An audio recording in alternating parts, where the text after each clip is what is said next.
आदरणीय प्रधानमंत्री जी से विनम्र निवेदन है कि आज के इस ऐतिहासिक अवसर पर अपने उद्बोधन से हम सभी का मार्गदर्शन करें।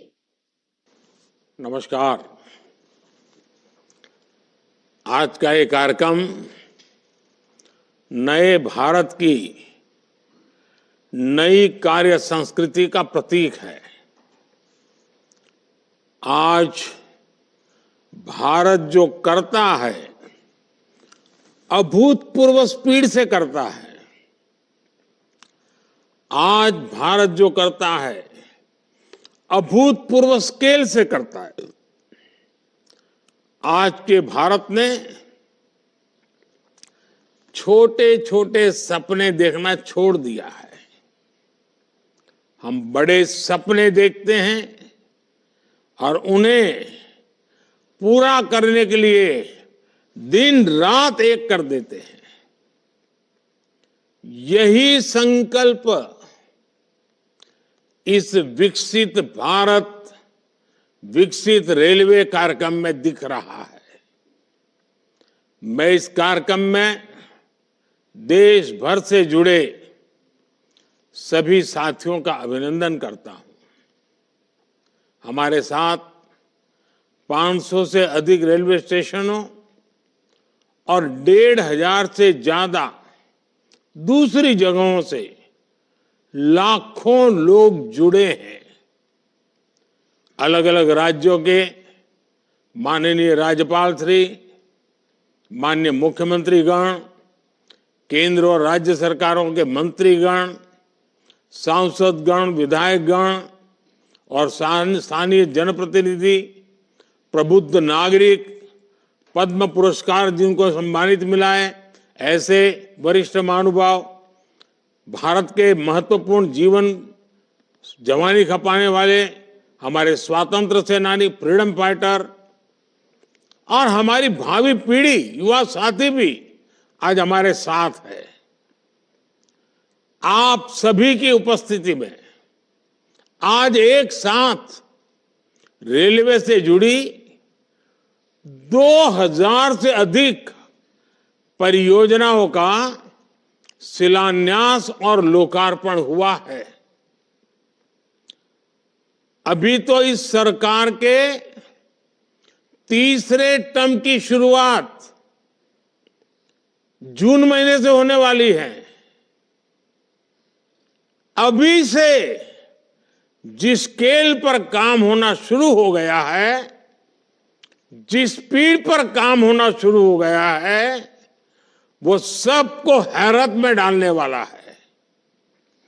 कुछ दिन पहले मैंने जम्मू से एक साथ आईआईटी, आईआईएम जैसे दर्जनों बड़े शिक्षा संस्थाओं का लोकार्पण किया। कल ही मैंने राजकोट से एक साथ 5 एम्स और अनेक मेडिकल संस्थानों का लोकार्पण किया। और अब आज का यह कार्यक्रम है, आज 27 राज्यों के करीब 300 से अधिक जिलों में 550 से ज्यादा रेलवे स्टेशनों के कायाकल्प का शिलान्यास हुआ है। आज यूपी के जिस गोमती नगर रेलवे स्टेशन का लोकार्पण हुआ है, वो वाकई कमाल का दिखता है। इसके अलावा आज 1500 से ज्यादा रोड, ओवरब्रिज, अंडरपास, इसकी परियोजनाएं भी इसमें शामिल है। 40,000 करोड़ रुपए की ये परियोजनाएं एक साथ जमीन पर उतर रही है। कुछ महीने पहले ही हमने अमृत भारत स्टेशन योजना की शुरुआत की थी। तब भी 500 से अधिक स्टेशन के आधुनिकीकरण पर काम शुरू हुआ था। अभी एक कार्यक्रम इसे और आगे बढ़ा रहा है। ये दिखाता है कि भारत की प्रगति की रेल किस गति से आगे बढ़ रही है। मैं देश के विभिन्न राज्यों को, वहां के सभी मेरे नागरिक भाई बहनों को अनेक अनेक शुभकामनाएं देता हूं। साथियों, मैं आज विशेष रूप से अपने युवा साथियों को बहुत बधाई देना चाहता हूं। मोदी जब विकसित भारत की बात करता है तो इसके सूत्रधार और सबसे बड़े लाभार्थी देश के युवा ही है। आज की इन परियोजनाओं से देश के लाखों नौजवानों को रोजगार और स्वरोजगार के नए अवसर मिलेंगे। आज रेलवे का जो एक कायाकल्प हो रहा है, ये उन साथियों को भी लाभ देगा जो स्कूल कॉलेज में पढ़ाई कर रहे हैं। ये कायाकल्प उनके भी बहुत काम आएगा जो 30-35 वर्षों से कम आयु के हैं। विकसित भारत युवाओं के सपनों का भारत है। इसलिए विकसित भारत कैसा होगा, ये तय करने का सबसे अधिक हक वो भी उन्हीं को है। मुझे संतोष है कि देश भर के हजारों विद्यार्थियों ने अलग अलग स्पर्धाओं के माध्यम से विकसित भारत के रेलवे का सपना सामने रखा। इनमें से अनेक युवा साथियों को पुरस्कार भी मिले हैं। मैं सभी को बहुत शुभकामनाएं देता हूं। मैं देश के हर जवान को, हर नौजवान को बताना चाहता हूं कि आपका सपना ही मोदी का संकल्प है। आपका सपना, आपकी मेहनत और मोदी का संकल्प, यह विकसित भारत की गारंटी है। साथियों, मुझे खुशी है कि ये जो अमृत भारत स्टेशन है, विरासत और विकास दोनों के प्रतीक होंगे। जैसे ओडिशा के बालेश्वर रेलवे स्टेशन को भगवान जगन्नाथ मंदिर की थीम पर डिजाइन किया गया है, सिक्किम के रंगपो रेलवे स्टेशन पर आप लोगों को स्थानीय वास्तुकला का प्रभाव दिखेगा। राजस्थान का सांगनेर रेलवे स्टेशन 16वीं शताब्दी की हैंड ब्लॉक प्रिंटिंग को दर्शाता है। तमिलनाडु के कुंभकोणम स्टेशन का डिजाइन चोल काल के वास्तुकला पर आधारित है। अहमदाबाद रेलवे स्टेशन मोढेरा सूर्य मंदिर से प्रेरित है। गुजरात में द्वारका स्टेशन द्वारकाधीश मंदिर से प्रेरित है। आईटी सिटी गुड़गांव का रेलवे स्टेशन आईटी के लिए ही समर्पित होगा। यानी अमृत भारत स्टेशन उस शहर की विशेषता से दुनिया को परिचित कराएगा। इन स्टेशनों के निर्माण में दिव्यांगों और बुजुर्गों, उनकी सुविधा का भी विशेष ध्यान रखा गया है। साथियों, बीते 10 वर्षों में हम सभी ने एक नया भारत बनते देखा है और रेलवे में तो परिवर्तन साक्षात हम अपनी आंखों के सामने देख रहे हैं। जिन सुविधाओं की हमारे देश के लोग कल्पना किया करते थे, लोगों को लगता था कि काश भारत में ये होता तो, लेकिन आप देखिए, जो कभी आप कल्पना में सोचते थे, आज हम आंखों के सामने होता हुआ देख रहे हैं। एक दशक पहले तक वंदे भारत जैसी आधुनिक सेमी हाई स्पीड ट्रेन के बारे में कभी सोचा था, सुना था? किसी सरकार ने कभी बोला भी था? एक दशक पहले तक अमृत भारत जैसी आधुनिक ट्रेन की कल्पना बहुत मुश्किल थी। एक दशक पहले तक नमो भारत जैसी शानदार रेल सेवा के बारे में किसी ने कभी सोचा नहीं था। एक दशक पहले तक विश्वास ही नहीं हो पाता था कि भारतीय रेल का इतनी तेजी से बिजलीकरण होगा। एक दशक पहले तक ट्रेन में स्वच्छता, स्टेशन पर सफाई, ये तो बहुत बड़ी बात मानी जाती थी। आज ये सब रोजमर्रा की जिंदगी का हिस्सा बन गए। एक दशक पहले तक मानव रहित फाटक भारतीय रेल की एक पहचान बन चुकी थी, एक आम तस्वीर थी। आज ओवरब्रिज, अंडरब्रिज से वे रोक टोक और दुर्घटना रहित आवाजाही सुनिश्चित हुई है। एक दशक पहले तक लोगों को लगता था कि एयरपोर्ट जैसी आधुनिक सुविधाएं सिर्फ पैसे वाले लोगों के ही भाग्य में है।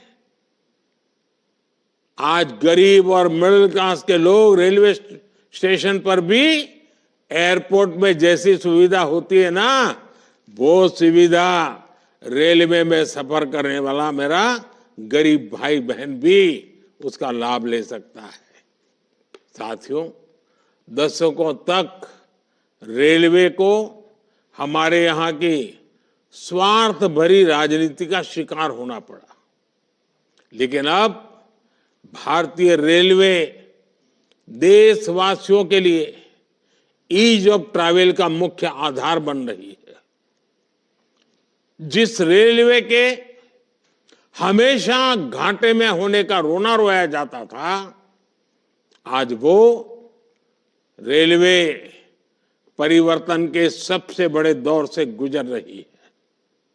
ये सब कुछ आज इसलिए हो रहा है क्योंकि भारत 11वें नंबर से छलांग लगाकर 5वें नंबर की अर्थव्यवस्था बना।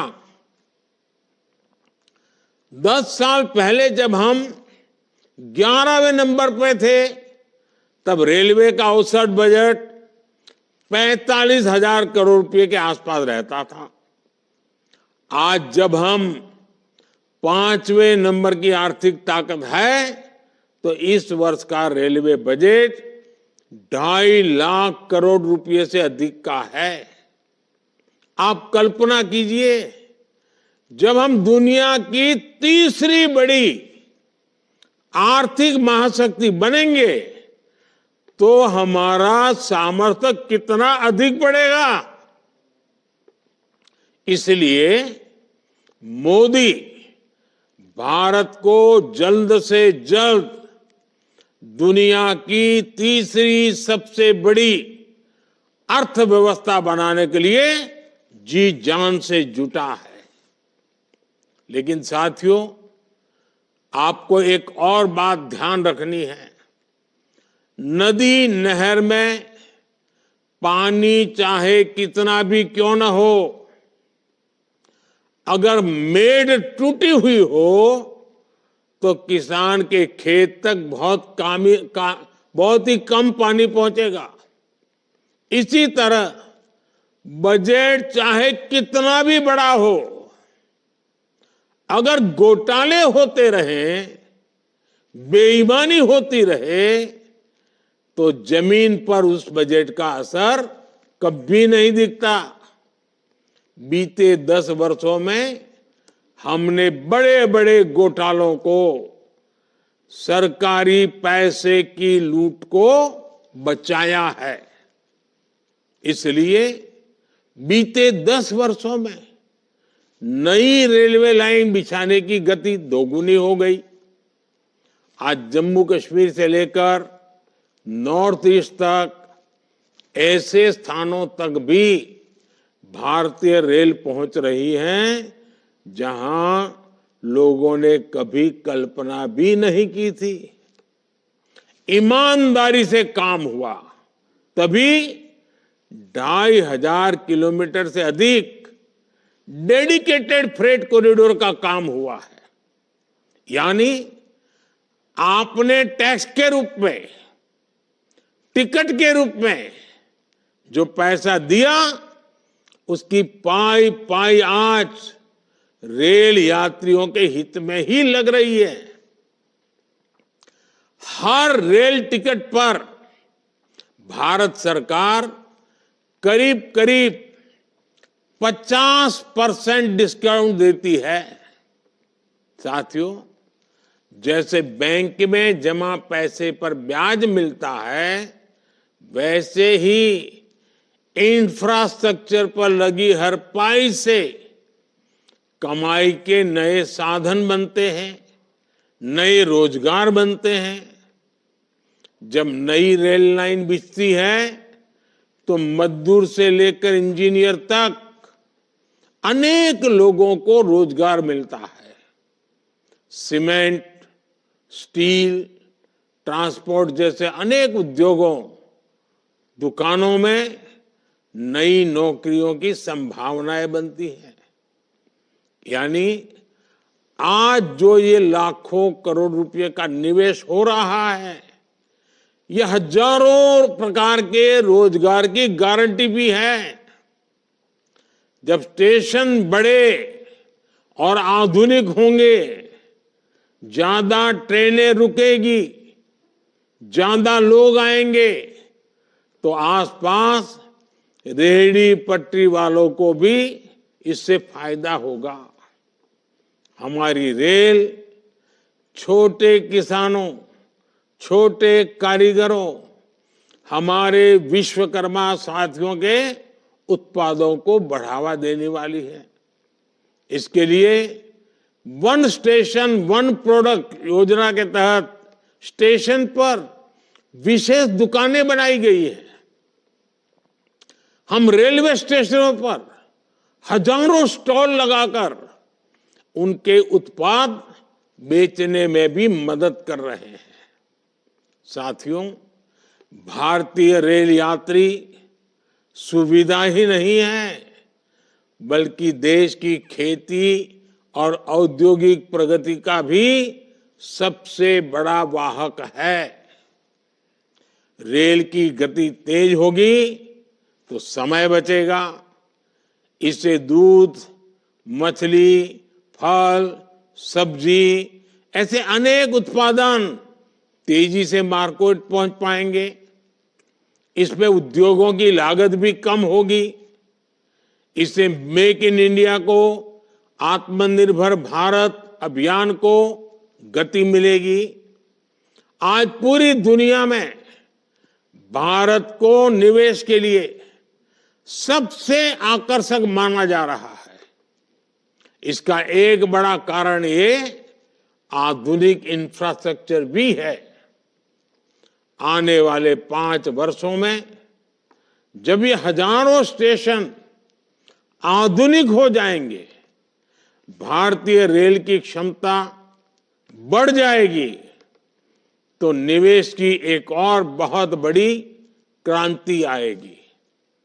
भारतीय रेल को अपने कायाकल्प के इस अभियान के लिए मैं एक बार फिर अनेक अनेक शुभकामनाएं देता हूं और सभी देशवासियों को भी एक साथ इतना बड़ा कार्यक्रम का हिस्सा बनना, एक ही कार्यक्रम में लाखों लोगों का जुड़ना, सभी आदरणीय मुख्यमंत्रियों का समय निकालना, गवर्नर जी का समय मिलना, ये अपने आप में आज का ये कार्यक्रम शायद हिंदुस्तान में एक अनेक प्रकार की नई संस्कृति को लेकर के आया है।